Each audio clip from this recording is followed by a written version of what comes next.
Welcome to Skully's Longbox, where today we're looking at the New 52 origin of the first and possibly greatest superhero of all time, Superman.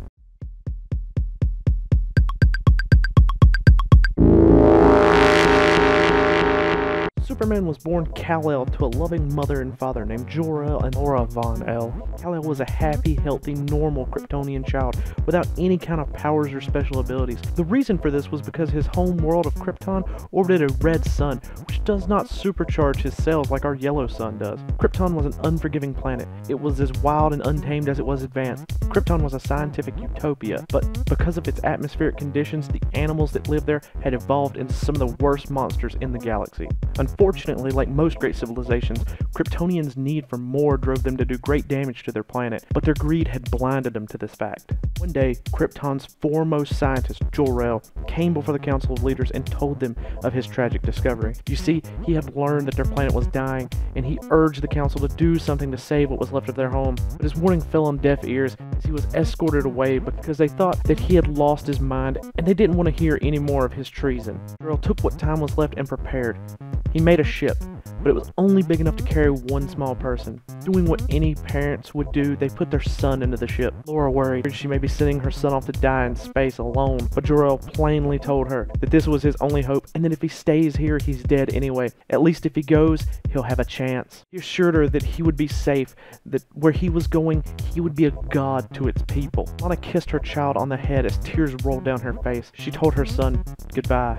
The ship barely made it out of orbit before his father was proven right, and so began his journey through the stars toward his new home, Earth. Our story picks back up with a nice couple trying to get by as farmers while attempting to start a family. After many failed attempts, the Kents have all but given up on ever having a child. One cold winter's night, when Jonathan Kent was fixing a flat tire, Martha spots what she could only describe as a meteor falling to Earth. Without hesitation, Martha runs from the truck to see what it is. To her surprise, she finds a wrecked ship with a little baby boy wrapped in a red blanket with an S crest on it. They quickly gather up the child and get out of the area as fast as they can for fear that the government will start an investigation and take away their new child. Jonathan isn't so sure that they've done the right thing by taking the baby. Martha disagrees as she tries to make him see her point of view. Martha leans in to give Cal a kiss on the forehead, and she tastes salt. At this point, she realizes that the child was loved and cared for, and someone had wept over this child as they sent him away. Unfortunately, little Cal does not know his own strength and breaks one of Martha's fingers. She lets out a shout that scares Jonathan, almost causing him to wreck on the slick winter road. She assures him that everything is fine and they're doing the right thing by taking this child. They named the boy Clark Kent and taught him to be humble and honest and to be an all-around good person. But after more time under the yellow sun, Clark's powers began to manifest. He started showing incredible strength and stronger senses,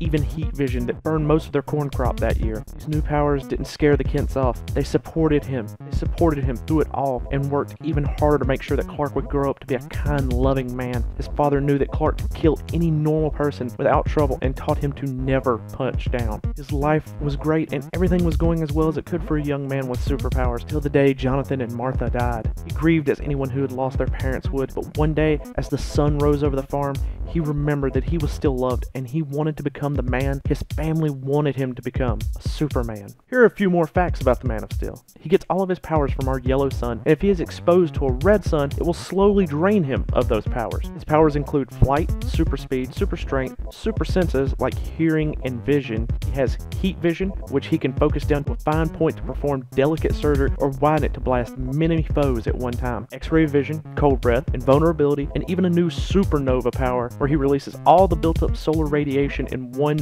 massive explosion. The downside to the supernova is he loses all of his powers for about 24 hours, rendering him a normal person. Superman also does not need to breathe or eat. He does it out of habit. All he really needs is sunlight. There's no limit to how strong he can become. Sometimes to gain more strength, he will fly to the sun or even into it for a massive boost to his power. Superman is not invincible though. He is very weak to a radioactive rock called kryptonite, which are pieces from his home world. The most common form of kryptonite is the standard green one. Kryptonite drains Superman of his powers, and if he is exposed to it for long enough, it will poison him and eventually kill him. Superman's birth name is Kal-El. His adopted identity is Clark Kent, who works as a journalist in Metropolis. Few of his greatest enemies are Lex Luthor, General Zod, the Phantom King Zadu, and Doomsday, just to name a few. Superman is also a founding member of the Justice League. He is the first and arguably the greatest superhero ever. He is a cultural icon and his symbol is one of hope. His S on his chest actually is his family's crest. Well, we're going to end our video here. If you have any ideas for for future videos that you want to see, leave it in the comments below. We hope that you learned something and liked what we have done. And if you did, please don't forget to like, subscribe, and share.